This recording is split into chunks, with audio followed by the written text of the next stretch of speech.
कुरान करीम को अल्लाह ने 23 साल के अरसे के अंदर अलग अलग अरसे में उतारा, और जो पहली आयत करीमा उतरी वो 21 रमज़ान 21 की रात थी, 21 रमज़ान मुबारक था कि अल्लाह के नबी सल्लल्लाहु अलैहि वसल्लम पे जो आपको ऐलान नबूवत दिया गया कि अब आपको नबी यानी जिब्रील अलैहिस्सलाम गारे हिरा में आए और कहा इक़रा बिस्मि रब्बिकल्लज़ी खलक़ खलक़ल इंसान मिन अलक़, कि आपको जो नबूवत की तरफ से शुरू की सूरह अलक़ की आयतें उतरी। तो रिवायतों में आता है कि इन्ना अंज़लनाहु फ़ी लैलतिल क़द्र, कि ये लैलतुल क़द्र की रात थी और 21 रमज़ान की रात थी, कि आगे उस पर इंशाअल्लाह मौका मिला तो बात करेंगे। तो रमज़ान का ख़ास महीना इसलिए कि मेरे नबी सल्लल्लाहु अलैहि वसल्लम को नबूवत की तरफ से, आप तो नबी पहले से ही नबी थे। एक रिवायत में हज़रत अबू हुरैरा रज़ी अल्लाह तआला अन्हु ने आपसे पूछा, या रसूल अल्लाह मता वजबत लकन नबूव्वह, आपको नबूवत कब मिली? तो आपने फरमाया कि बैन आदम व रूह वल जसद, के मुझे अल्लाह ताला ने उस वक्त नबी बनाया जब आदम अलैहिस्सलाम की मिट्टी इकट्ठी नहीं की गई थी। मिट्टी समझते हैं कि अभी उनका पुतला भी नहीं बना था, दुनिया निज़ाम यानी कुछ भी नहीं था, ना दुनिया थी, ना इंसान थे, ना कोई शे थी। तो अल्लाह के रसूल सल्लल्लाहु अलैहि वसल्लम कहते हैं कि अल्लाह ने मुझे तब नबी बना दिया था। ठीक है, 10,000 साल पहले इस दुनिया कायनात का निज़ाम, बोले उससे 2000 साल पहले, यानी दुनिया के निज़ाम के बनाने से पहले अल्लाह ने कुरान करीम के अंदर अपने नबी का तारुफ़ कराया कि यासीन वल कुरानिल हकीम इन्नका लमिनल मुरसलीन, कि मुझे कुरान हकीम की कसम है आप मेरे रसूल हैं। यानी ये तो तफसीर की बात है उलमाए किराम से, यानी तफसीर हमें कुरान पढ़ना भी चाहिए। यानी तिलावत के साथ ये है कि हम कोशिश करें कि रोज़ाना एक सफ़ा हम कुरान को तर्जमे के साथ पढ़े कि अल्लाह हमें क्या कहता है, समझ के पढ़े कि अल्लाह मुझे कहता क्या है। अफसोस ये है कि हम पढ़ते नहीं हैं कुरान। तो मेरे नबी फरमा रहे हैं कि अल्लाह ने 2000 साल दुनिया जहान के बनाने से पहले कि उसमें कहा कि आप मेरे रसूल है, मुझे कुरान करीम की कसम, कुरान हकीम की कसम कि आप मेरे रसूल, अल्लाह कमी बेशी माफ़ फरमाए। तो अल्लाह ताला ने कुरान को इसलिए ख़ास करार दिया रमज़ान के साथ कि रमज़ान में उतरा, और हिदायत का महीना कि जितने नबियों पे आसमानी किताबें उतरी वो रमज़ान में उतरी। मेरे नबी सल्लल्लाहु अलैहि वसल्लम को जो नबूवत से, नबी तो आप पहले से ही थे, लेकिन जो आपको ख़बरदार किया गया, जो आपको कहा कि अब आप अल्लाह के बंदों को, अल्लाह मेरे बंदों को मेरी तरफ लेकर आएँ। उसके बाद जो दूसरी आयत है करीमा खतीजा की यहाँ उतरी कि या अय्युहल मुद्दस्सिर क़ुम फ़अन्ज़िर व रब्बक फ़कब्बिर, के मेरे नबी जी अब उठिए, अब लोगों को मेरी बड़ाई बयान करिए, मेरी तरफ बुलाइए। तो ये रमज़ान के साथ इसलिए कुरान को ख़ास किया गया, और फिर पढ़ना भी चाहिए कि एक नेकी 70 नेकी के बराबर है, यानी सारा अजर बढ़ जाता है, प्रॉफिट बढ़ जाता है। हमने अपने बड़ों को देखा कि वो 24 घंटे का शेड्यूल बनाते हैं, यानी 24 घंटे को कैसे गुजारने हैं, रात में कितना हिस्सा आराम करना है, कितना हिस्सा इबादत करनी है। तो कुरान का महीना है, इसको पढ़ना चाहिए और फिर समझना भी चाहिए। उलमाए किराम की तफासिर होती है, उस तफसीर में आमतन अक्सर मसाजिद में रमज़ानुल मुबारक में उलमाए किराम की, अल्लाह वालों की मजालिस होती है, कुरान की तफसीर होती है। कोई एक नमाज के बाद बैठ जाए, अपना ताल्लुक़ उलमा के साथ जोड़े, अल्लाह के नेक बंदों के साथ जुड़े और दीन की मेहनत में लगे, तो हमें पता चलेगा कि हमारा दीन है क्या, रमज़ान क्या है, कुरान क्या है। अब एक चीज़ देखें कि ये गनीमत समझे इस रमज़ान को।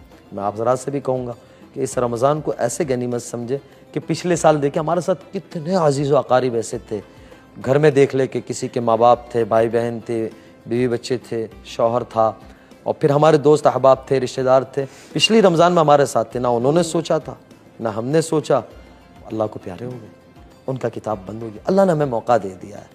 अल्लाह इस महीने की कदरदानी की तौफीक दे, और इसका एक एक लम्हा सबसे पहले अल्लाह ताला मुझे सही गुजारने की तौफीक दे, और पूरी उम्मत को और जो ये प्रोग्राम देख रहे हैं हम सबको इसका सही तरीके से इसका इस्तेमाल, यानी इस्तेमाल ये है कि रमज़ान का सही इस्तेमाल हम करें और सही तरीके से इसके एक एक औकात को हम गुजारें। तो आप ये बताएं कि रोज़ा हर मुसलमान पे फ़र्ज़ है?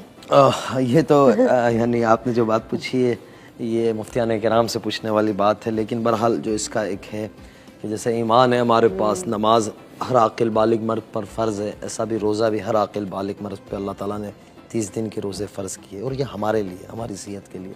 हम देखते हैं बहुत सारे भाई स्पोर्ट्स में होते हैं जो डाइट करते हैं, जिम करते हैं, कुर्बानी देते हैं। तो ये हमें अपने नफ्स को कंट्रोल में लाना है। रोज़े का फ़ायदा सबसे पहले हमारा, और फिर अल्लाह क्या कह रहा है जो मैंने शुरू में कहा कि रोज़े का बदला मैं खुद दूंगा मेरे बंदे को, मेरा बंदा भूखा रहेगा। यानी आज कोई किसी के लिए नहीं रहता है, ये अल्लाह के लिए, अल्लाह की याद में, अल्लाह की मोहब्बत में। तो ये बहुत बड़ी चीज़ है, इसे रखनी चाहिए। छोटी मोटी चीज़ के लिए नहीं, छोटे मोटे बहाने के लिए कि आम मतन क्या होता है, शुरू के 6, 7, 8 दिन रखते हैं, फिर बीच में छोड़ देते हैं कि ऐसा ही ये देखा जाएगा। ऐसा नहीं है, ये अल्लाह का हुक्म है, अल्लाह ने इसको फ़र्ज़ करार दिया है। अल्लाह ना करे कोई, यानी इजाज़त शरीयत ने वहाँ दी है कि भाई सफ़र में है, और अब तो सफ़र भी पहले ये होते थे कि सवारियाँ पे होती थी, जानवरों पे होते थे। अब तो माशाल्लाह एयर कंडीशन गाड़ियाँ हैं, ट्रेन हैं, बसेस हैं माशाल्लाह। और हमारे मुल्क में तो अल्लाह का बहुत बड़ा शुक्र है, अल्लाह इस बहुत खूबसूरत मुल्क में हमें रखा है जहाँ सहूलतें बहुत ज़्यादा ही है, हर एक के पास गाड़ी है और बसेस में एसी है, ट्रेन में एसी है और हवाई जहाज़ का भी सफ़र है तो उसमें हर सहूलत होती है। तो छोटे मोटे बहाने के लिए रोज़ा नहीं छोड़ना चाहिए कि कभी भी कोई छोटी नेकी को छोटी समझ के छोड़ नहीं देना चाहिए और किसी गुनाह को आम समझ के कर नहीं लेना चाहिए, इसलिए कि नेकी का वक्त भी निकल जाएगा और पछतावा होगा और गुनाह कर लेंगे उसका वक्त और मज़ा भी ख़त्म हो जाएगा, गुनाह बाकी रह जाएगा। तो यानी थोड़े मज़े के लिए गुनाह नहीं करना चाहिए और छोटी समझ के नेकी नहीं छोड़नी चाहिए। मज़ा तो ख़त्म हो जाएगा लेकिन गुनाह वो आपको सारी ज़िंदगी परेशान करेगा, मौत पे परेशान करेगा, कब्र हशर में परेशान करेगा और फिर क़यामत के दिन अल्लाह के सामने जलील कर कर जहन्नम में पहुंचा देगा। तो उसको अल्लाह से डरना चाहिए, बचना चाहिए और ये सेहत को फिट होने का भी है, दिल और दिमाग को सही करने का भी है और अल्लाह से जुड़ने का सबसे बड़ा सबब है रोज़ा, तो इसे रखना चाहिए। तो आपने बहुत अच्छी अच्छी बातें करी। ये तो मुझे माशाल्लाह से मुझे आपसे घर पे भी बहुत बातें सुनने मिलती है, सीखने मिलती है। बट ये एक बहुत अलग प्लेटफॉर्म है जहाँ पे आप यहाँ पे आए हो, क्योंकि मैं चाहूँगी कि आप अपनी जो नॉलेज है, आप जिससे बात करते हो, आप जब बात करते हो ना, बस सीधा दिल में उतर जाती है, मुझे बहुत ईजिली समझ में आ जाता है। तो मुझे अच्छा लगता है ना, आई एम श्योर हमारी ऑडियंस को भी बहुत अच्छा लगा होगा। और भी मेरे पास आपके लिए बहुत सारे सवाल है, जैसे ज़कात पे, सहरी इफ्तार पे, जिनके जो रोज़े जिनके छूट जाते हैं वो उसे कैसे कॉम्पनसेट करें। तो ये सारे सवाल जवाब है। तो आई होप कि आप मुझे एक और एपिसोड का आपके साथ एक मौका दोगे जहाँ पे हम इन सारी क्वेश्चंस का भी मुझे जवाब मिल सके। आप बुलाओगे तो इंशाल्लाह ज़रूर आएंगे, लेकिन आपकी माशाल्लाह मैंने देखा आपकी पूरी रमज़ान की शेड्यूल, अल्लाह आपके लिए आसानी पैदा करे। हमारा बेटा भी छोटा है और आप इतनी मेहनत कर रही हो रोज़े के साथ, लेकिन ज़रूर इंशाल्लाह गाए बेगाए आते रहेंगे इंशाल्लाह, जो कुछ अल्लाह तौफीक दे। आपके साथ आज मैंने एक बहुत स्पेशल रमज़ान के अलावा एक स्पेशल टॉपिक चूज़ किया है और मुझे लगता है ये जो है ये बहुत ज़्यादा ज़रूरी है। वो है मियाँ बीवी के रिश्ते पे, जो हम आगे जाके बात करेंगे। बट उससे पहले, क्योंकि मुझे पता है कि आपको भी परफ्यूम का कितना शौक है, आप लगाते नहीं, आप नहा लेते हो उससे, तो इसीलिए आपके लिए है अहमद अल मगरिबी परफ्यूम्स के, क्या बात है, इनका ये हैम्पर जो आपको ऑलरेडी, मुझे बोलने की कोई जरूरत नहीं है, आपको ऑलरेडी बहुत पसंद है माशाल्लाह। मैं उड़ जाता हूँ, ये तो सारा निकल चुका है, ये मुझसे थोड़ा सा यहाँ से हिल गया, बट ये आपको बहुत पसंद चलो है। तो यानी मैं अब आपके परफ्यूम में भाई शुक्रिया जी, आपका शुक्रिया अहमद अल मगरिबी कफील साहब का और हमारे हाफिज उमैर साहब और साद भाई और सलमान भाई, सबका बहुत शुक्रिया। बनाया बड़ा अच्छा है माशाल्लाह इन लोगों ने, ये मैं बजाते खुद बहुत पसंद करता हूँ। मुझे पता ये मेरा था जो यूनिसेक्स से आपने पूरा से खत्म कर दिया, आई नो दैट। माशाल्लाह ये वाकई बहुत अच्छा है, यहाँ तक खुशबू आ रही है। जी जी। सुवेल अहमद अल मगरिबी परफ्यूम्स जो है वो इंडिया में और ग्लोबली ऑफिशियल लॉन्च हो चुका है और इनका जो लिंक है ये मेरे डिस्क्रिप्शन पे है, तो जाइए और मेरा डिस्काउंट कोड यूज करें RR20 और पाइए 20% flat of. So shop now. लेकिन बॉक्स वगैरह बहुत अच्छा बनाया है माशाल्लाह, अल्लाह ताला इन्हें बरकत दे।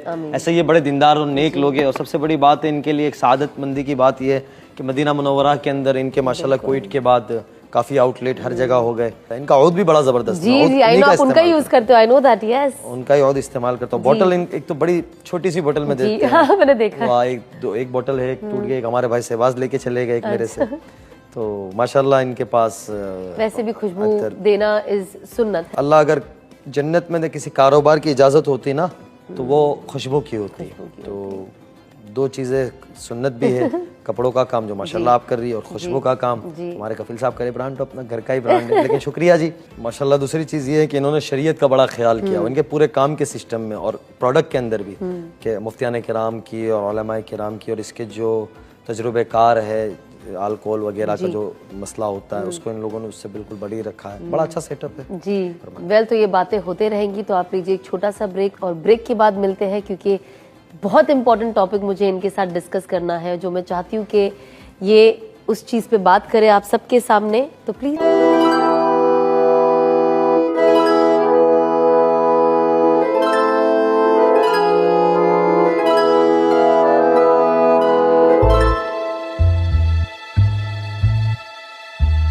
Welcome back. और अब हम बात करेंगे हमारे आज के गेस्ट से, और आज का जो टॉपिक है बहुत बहुत इंपॉर्टेंट टॉपिक है। बहुत सारे मेरे सवाल थे जो मैं आपसे भी पूछती थी, तो मुझे आप प्लीज बताएं कि स्पेशली इस्लाम में, हमारे दीन में निकाह का क्या मतलब है, क्योंकि आप जानते हो आजकल आप जैसे किसी को बोलो निकाह कब कर रहे हो, नहीं नहीं नहीं भाई, एक इमीडिएट ये आंसर आता है। तो मैं चाहती हूँ कि हमारे लोगों को पता चले कि निकाह कितना ज़रूरी है और इसकी क्या अहमियत है।